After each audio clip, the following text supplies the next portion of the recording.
Urine and feces are processed in the thigh pads, he said, and stood up, felt the neck fitting, lifted a sectioned flap there. In the open desert, you wear this filter across your face. This tube in the nostrils with these plugs to ensure a tight fit. Breathe in through the mouth filter, out through the nose tube. With a Fremen suit in good working order, you won't lose more than a thimbleful of moisture a day, even if you're caught in the Great Erg. A thimbleful a day, the Duke said. Hines pressed a finger against the suit's forehead pad, said, "This may rub a little. If it irritates you, please tell me." Good, slips patches a bit tighter. My thanks, the Duke said. He moved his shoulders in the suit as Hines stepped back, realizing that it did feel better, tighter, and less irritating. Hines turned to Paul. "Now, let's have a look at you, lad."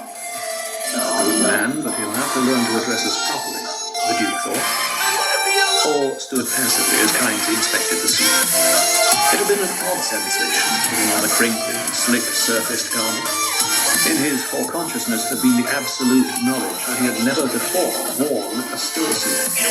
Yet, each motion of adjusting the adhesion tabs under Gurney's inexpert guidance had seemed natural, instinctive. When he had tightened the chest to gain maximum pumping action from the motion of breathing, he had known what he did, and why. When he had fitted the neck and forehead tabs tightly, he had known it was to prevent friction blisters. Hines straightened, stepped back with a puzzled expression. "You've worn a still suit before?" he asked. "This is the first time." "Then someone adjusted it for you?" "No. Your desert boots are fitted slip fashion at the ankles. Who told you to do that?" "It seemed the right way." "That it most certainly is." And Hines rubbed his chin, thinking of the legend. "He shall know your ways, as though born to them." "We waste time," the Duke said. He gestured to the waiting Thopter, led the way, accepting the guard's salute with a nod. He climbed in, fastened his safety harness, checked controls and instruments. The craft creaked as the others clambered aboard. Hines fastened his harness, focused on the padded comfort of the aircraft. Soft luxury of grey-green upholstery, gleaming instruments, the sensation of filtered and washed air in his lungs as doors slammed and vent fans whirred alive. So soft, he thought. "All secure, sir?" Alex said. "You know what?" Toledo fed power to the wings, felt them cut and dip once, twice. They were airborne in 10 meters, wings feathered tightly, and afterjets thrusting them upward in a steep, hissing climb. "Southeast over the shield wall," Hines said. "That's where I told your Sand Master to concentrate his equipment." "Right." The Duke banked into his air cover, the other craft taking up their guard positions as they headed southeast. "The design and manufacture of these still suits bespeaks a high degree of sophistication," the Duke said. "Someday I may show you the CH factory," Hines said. "I would find that interesting," the Duke said. "I note that suits are manufactured also in some of the garrison cities. Inferior copies," Hines said. "Let's just go with any Dune man who values his skin wears a Fremen suit. And it'll hold your water loss to a thimbleful a day. Properly suited, your forehead cap tight, all seals in order. Your major water loss is through the palms of your hands," Hines said. "You can wear suit gloves if you're not using your hands for critical work, but most Fremen in the open desert rub their hands with juice from the leaves of the creosote bush. It inhibits perspiration." The Duke glanced down to the left at the broken landscape of the shield wall. Chasms of orchard rock, patches of yellow-brown crossed by black lines of foreshadowing. It was as though someone had dropped this ground from space and left it where it smashed. They crossed the shallow basin with a clear outline of grey sand spreading across it from a canyon opening to the south. The sand fingers ran out into the basin, a dry delta outlined against darker rock. Hines sat back, thinking about the water-fat flesh he had felt beneath the still suits. And they wore shield belts over their robes, pellet stunners at the waist, coin-sized emergency transmitters on cords around their necks. Both the Duke and his son carried knives in wrist sheaths, and the sheaths appeared well worn. The people struck Kynes as a strange combination of softness and armed strength. There was a poise to them totally unlike the Harkonnens. When you report to the Emperor on the change of government here, will you say we observed the rules? Later on, he glanced at Kynes, back to their course. The Harkonnens left, you came, Kynes said. And is everything as it should be? Later asked. Momentary tension showed in the tightening of a muscle along Kynes' jaw. As planetologist and judge of the change, I am a direct subject of the Imperium, my lord. The Duke smiled grimly, though we both know the realities. I remind you that His Majesty supports my work. Indeed. And what is your work? In the brief silence, Paul thought, he's pushing this Kynes too hard.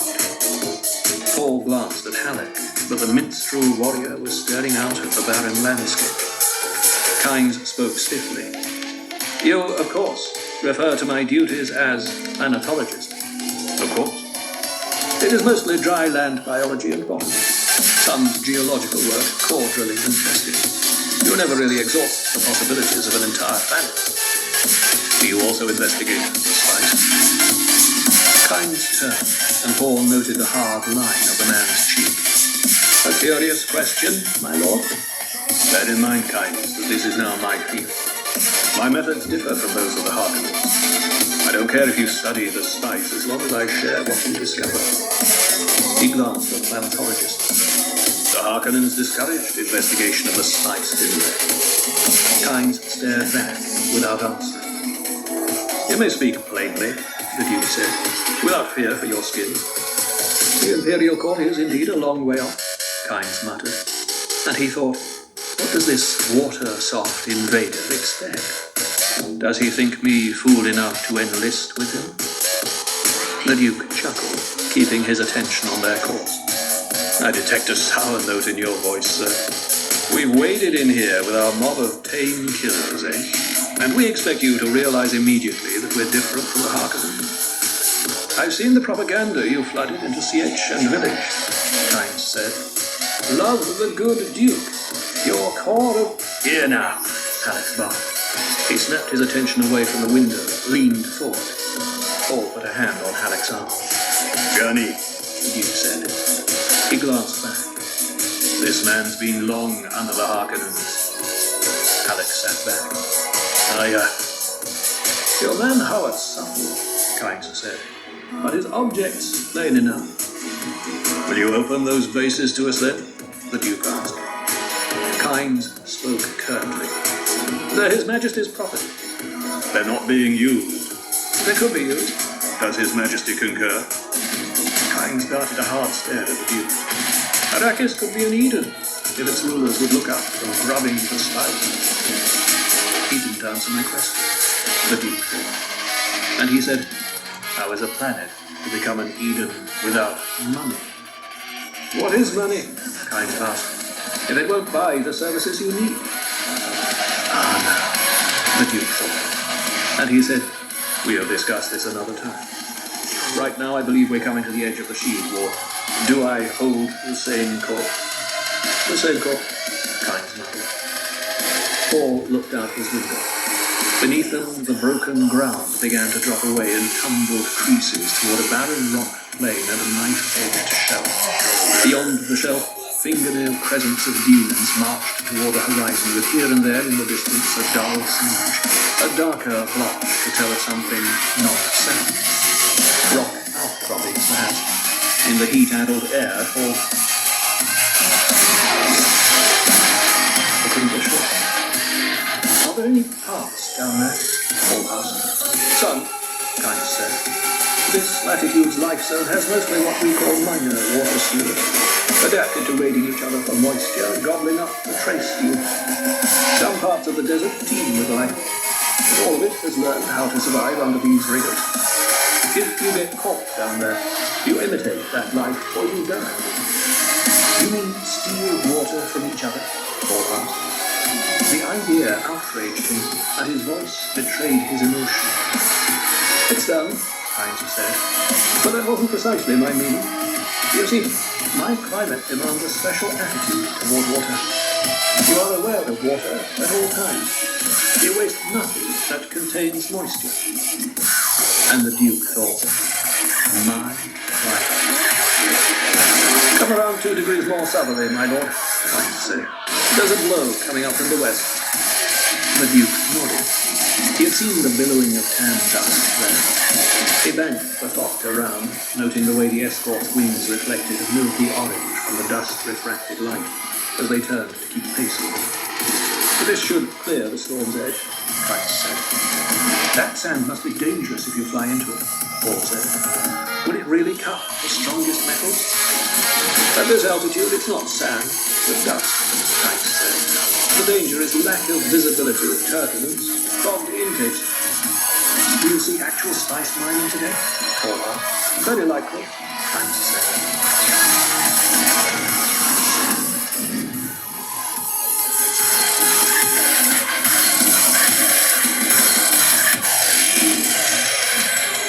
Paul sat back. He had used the questions of hyper-awareness to do what his mother called registering the person.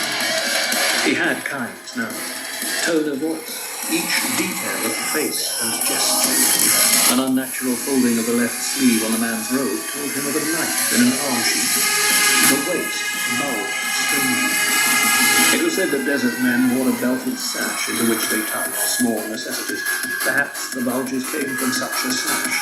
Certainly not from a concealed shield belt. A copper pin engraved with the likeness of a hare clasped the neck of Heinz's robe. Another smaller pin with similar likeness hung at the corner of the hood, which was thrown back over his shoulder. Alec twisted in the seat beside Paul, reached back into the rear compartment and brought out his ballast. Heinz looked around as Alec tuned the instrument, then returned his attention to their course. What would you like to hear, young master? Alec asked. You choose, Gavin, Paul said. Alec bent his ear close to the sounding board, strummed a chord, and sang softly. Our fathers ate manna in the deserts, in the burning places where whirlwinds came. Lord, save us from that horrible land. Save us, oh, save us from the dry and thirsty land. Heinz glanced at the Duke, said, You do travel with a light complement of guards, my lord? Are all of them such men of many talents? Gurney? The Duke chuckled. Gurney is one of a kind. I like him with me for his eyes. His eyes miss very little. The pharmacologist frowned. Without missing a beat in his tune, Halleck interposed, For I am like an owl of the desert, oh. I am like an owl of the desert. The Duke reached down, brought up a microphone from the instrument panel, thumbed it to life, said, Leader to escort Gemma. Flying object at 9 o'clock, Sector B. Did you identify it? It's merely a bird, Heinz said, and added, You have sharp eyes. The panel speaker crackled, then, Escort Gemma. Object examined under full amplification. It's a large bird. Paul looked in the indicated direction, saw the distant speck, a dot of intermittent motion, and realized how keyed up his father must be. Every sense was at full alert. I'd not realized there were birds that large, this far into the desert, the Duke said. That's likely an eagle, Heinz said. Many creatures have adapted to this place. The ornithopter slept over bare rock land. Paul looked down from their 2,000 meters altitude, saw the wrinkled shadow of their craft and airstrip. The land beneath seemed flat, but shadow wrinkles said otherwise. Has anyone ever walked out of the desert? The Duke asked. Alec's music stopped. He leaned forward to catch the answer. Not from the deep desert, Heinz said. Men have walked out of the second zone several times. They've survived by crossing the rock areas where worms seldom go. The calm of Heinz's voice held Paul's attention. He felt his senses come alert the way they were trained to do. The worms, the Duke said. I must see one sometime. You may see one today, Heinz said. Wherever there is spice, there are worms. Always, Caliban. Always. Is there a relationship between worm and spice? The Duke asked. Kynes turned and Paul saw the pursed lips as the man spoke. They defend spice sands. Each worm has a territory. As for the spice, who knows? The worm specimens we've examined lead us to suspect complicated chemical interchanges within them. We find traces of hydrochloric acid in the ducts. More complicated acid formed elsewhere. I'll give you my monograph on the subject.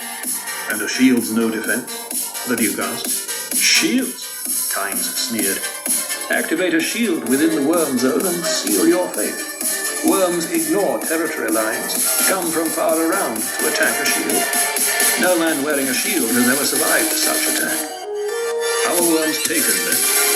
High voltage electrical shock applied separately to each ring segment is the only known way of killing and preserving an entire worm, Kynes said. And they can be stunned and shattered by explosives, but each ring segment has a life of its own. Barring atomics, I know of no explosive powerful enough to destroy a large worm entirely. They're incredibly tough. Why hasn't an effort been made to wipe them out? Or us? Too expensive, Kynes said. Too much area to cover. Paul leaned back in his car. His truth sense, awareness of tone shadings, told him that Kynes was lying and telling half-truths. And he thought, if there's a relationship between spice and worms, killing the worm would destroy the spice. No one will have to walk out of the desert soon, the Duke said. Trip these little transmitters at our necks and rescue is on its way. All our workers will be wearing them before long. We're setting up a special rescue service. Very commendable, Kynes said. Your tone says you don't agree, the Duke said. Agree? Of course I agree, but it won't be much use. Static electricity from sandstorms masks out many signals. Transmitters short out. They've been tried here before, you know. Arrakis is tough on equipment. And if a worm's hunting you, there's not much time. Frequently, you have no more than 15 or 20 minutes. What would you advise? The Duke asked. You asked my advice? As planetologist, yes. You'd follow my advice? If I found it sensible. Very well, my lord. Never travel alone. The Duke turned his attention from the controls. That's all? That's all. Never travel alone. What if you're separated by a storm and forced down? Alec asked. Isn't there anything you can do? Anything covers much territory, Kynes said. What would you do? Paul asked. Kynes turned a hard stare at the boy, brought his attention back to the Duke.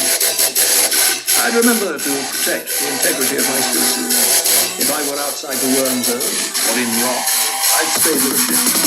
If I were down in open sand, I'd get away from the ship as fast as I could. About 1,000 meters would be far enough. Then I'd hide beneath my rope. A worm would get to the ship, but it might miss me. Then what? Alec asked. Kynes shrugged. Wait for the worm to leave. That's all? Or when the worm has gone, one may try to walk out, Kynes said.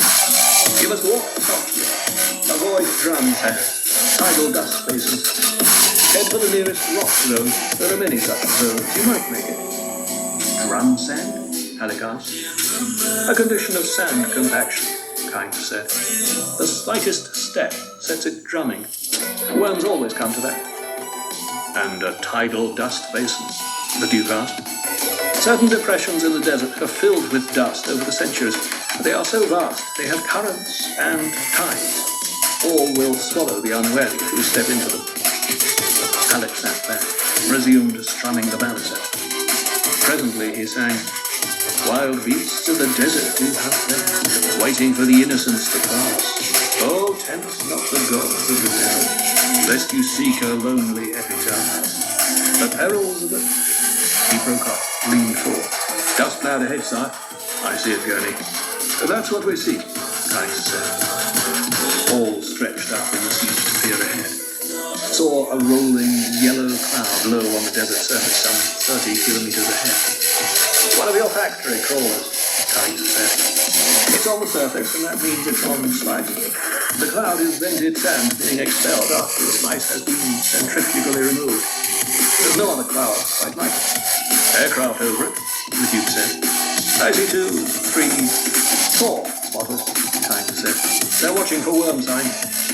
Worm sign? The Duke asked. A sand wave moving toward the crawler. They'll have seismic probes on the surface, too. Worms sometimes travel too deep for the wave to show. Kynes swung his gaze around the sky. Should be a carry-all wing around, but I don't see it. A worm always comes, eh? Halleck asked. Always. Paul leaned forward, touched Kynes' shoulder. How big an area does each worm stake out? Kynes frowned. The child kept asking adult questions. That depends on the size of the worm. What's the variation? The Duke asked. Big ones may control 300 or 400 square kilometers. Small ones... He broke off as the Duke kicked on the jet brakes. The ship bucked as its tail pods whispered to silence. Stub wings elongated, cupped the air.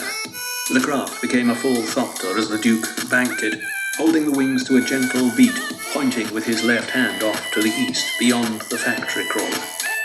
Is that worm sign? Kynes leaned across the Duke to peer into the distance.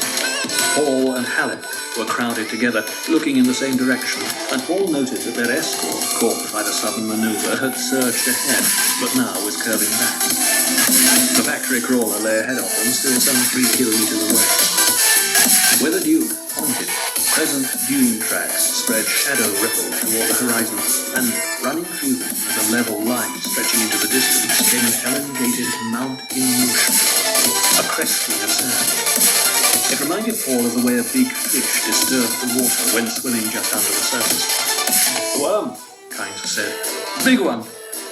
He leaned back, grabbed the microphone from the panel, punched out a new frequency selection. Glancing at the grid chart on rollers over their heads, he spoke into the microphone. Calling crawler at Delta Ajax 9er. Worm sign warning. Crawler at Delta Ajax 9er. Worm sign warning. Acknowledge, please. He waited. The panel speaker emitted static crackles. Then a voice. Who calls Delta Ajax 9er? Over. They seemed pretty calm about it, Alex said. Kynes spoke into the microphone. Unlisted flight, north and east of you about 3 kilometers. Worm sign is on intercept course, your position, estimated contact 25 minutes. Another voice rumbled from the speaker. This is spotter control, sighting confirmed, stand by for contact fix. There was a pause, then, contact in 26 minutes minus. That was a sharp estimate. Who's on that unlisted flight, over? Halleck had his harness off and surged forward between Kynes and the Duke. Is this the regular working frequency, Kynes?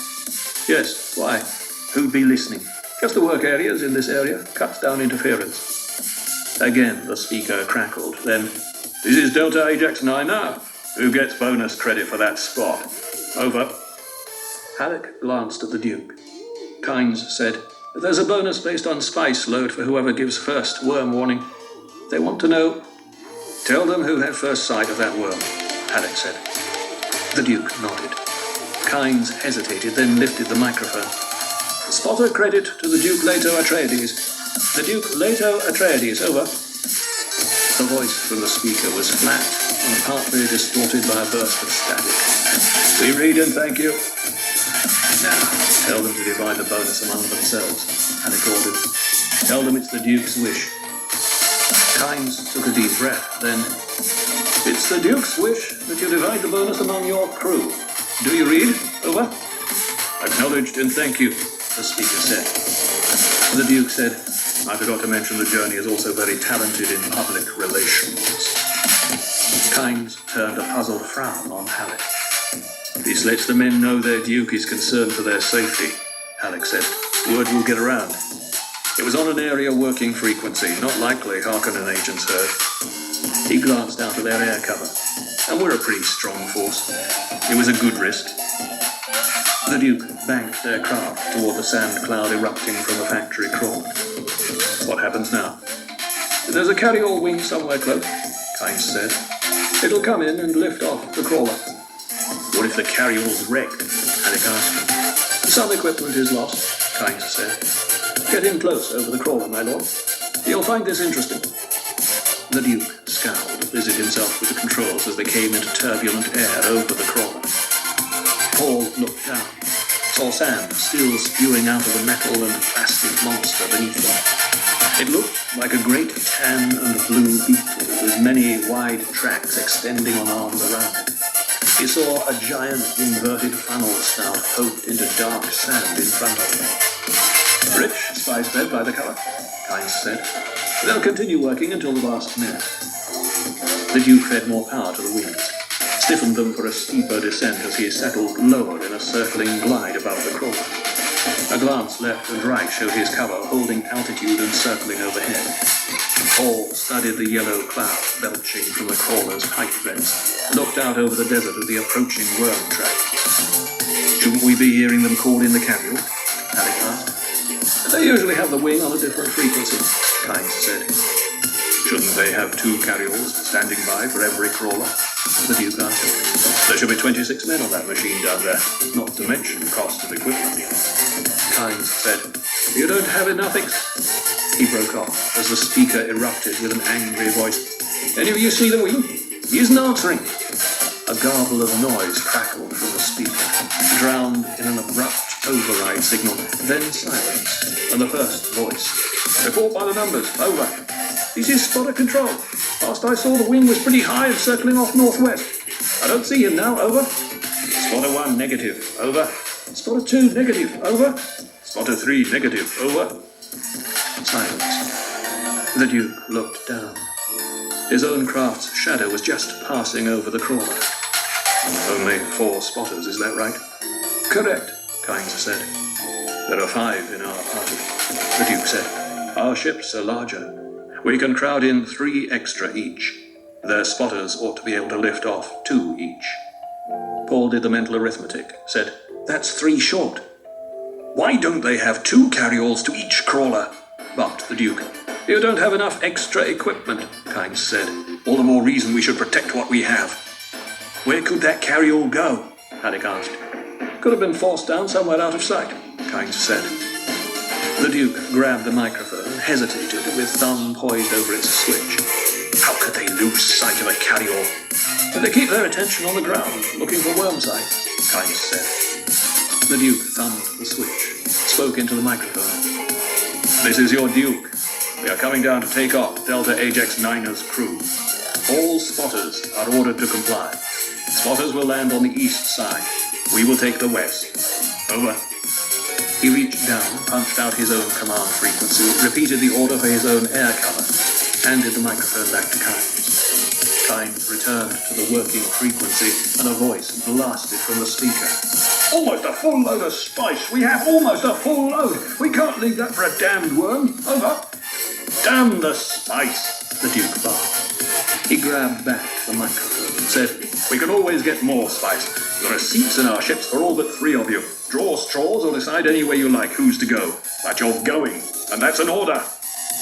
He slammed the microphone back into Kynes' hands, muttered, "Sorry," as Kynes shook an injured finger. "How much time?" Paul asked. 9 minutes, Kynes said. The Duke said, "This ship has more power than the others. If we took off under jet with 3/4 wings, we could crowd in an additional man." "That sounds soft," Kynes said. "With 4 extra men aboard on a jet takeoff, we could snap the wings, sire," Alex said. "Not on this ship," the Duke said. He hauled back on the controls as the Thopter glided in beside the crawler. The wing tipped up, braked the Thopter to a skidding stop within 20 meters of the factory. The crawler was silent now, no sand starting from its vents. Only a faint mechanical rumble issued from it, becoming more audible as the Duke opened his door. Immediately their nostrils were assailed by the odor of cinnamon, heavy and pungent. With a loud flapping, the spotter aircraft glided down to the sand on the other side of the crawler. The Duke's own escort swooped in to land in line with him.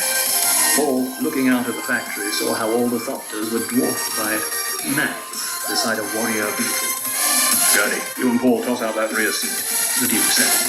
He manually cranked the wings out to 3/4, set their angle, checked the jet pod controls. "Why the devil aren't they coming out of that machine?" "They're hoping the carriole will show up," Kynes said. "But they still have a few minutes." He glanced off to the east. All turned to look the same direction, seeing no sign of the worm, but there was a heavy, charged feeling of anxiety in the air. The Duke took the microphone, punched for his command frequency, said, "Two of you toss out your shield generators. By the numbers. You can carry one more man that way. We're not leaving any men for that monster." He keyed back to the working frequency.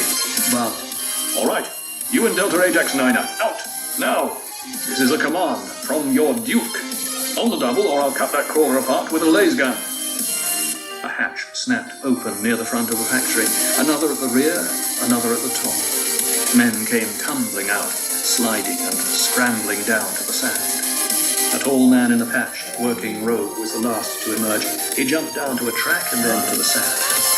The Duke hung the microphone on the panel, swung out onto the wing step, shouted, "2 men each into your spotters!"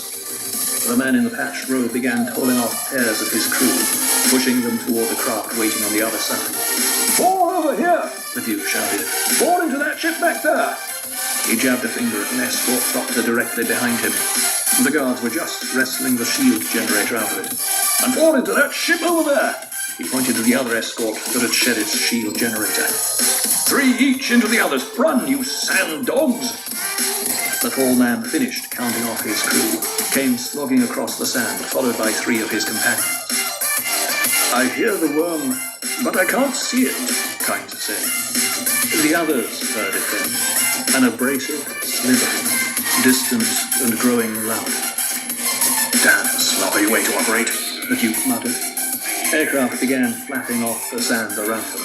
It reminded the Duke of a time in his home planet's jungles. A sudden emergence into a clearing and carrion birds lifting away from the carcass of a wild horse. The spice workers slogged up to the side of the copter, started climbing in behind the Duke. Halleck helped, dragging them into the rear. "In you go, boys," he snapped. "On a double." Paul, crowded into a corner by sweating men, smelled the perspiration of fear, saw that 2 of the men had poor neck adjustments on their still suits. He filed the information in his memory for future action. His father would have to order tighter still suit discipline. Men tended to become sloppy if you didn't watch such things. The last man came gasping into the rear, said, "The worm! It's almost on us! Blast off!" The Duke slid into his seat, frowned, said, "We still have almost 3 minutes on the original contact estimates. Is that right, Kynes?" He shut his door, checked. "Almost exactly, my lord," Kynes said. And he thought, "A cool up this Duke." "All secure here, sir," Alex said. The Duke nodded, watched the last of his escort take off. He adjusted the igniter, glanced once more at wings and instruments, punched the jet sounds. The takeoff pressed the Duke and Kynes deep into their seats, compressed the people in the rear. Kynes watched the way the Duke handled the controls, gently, surely. The Thopter was fully airborne now, and the Duke studied his instruments, glanced left and right at his wings. "She's very heavy, sire," Alex said. "Well within the tolerances of this ship," the Duke said. "You didn't really think I'd risk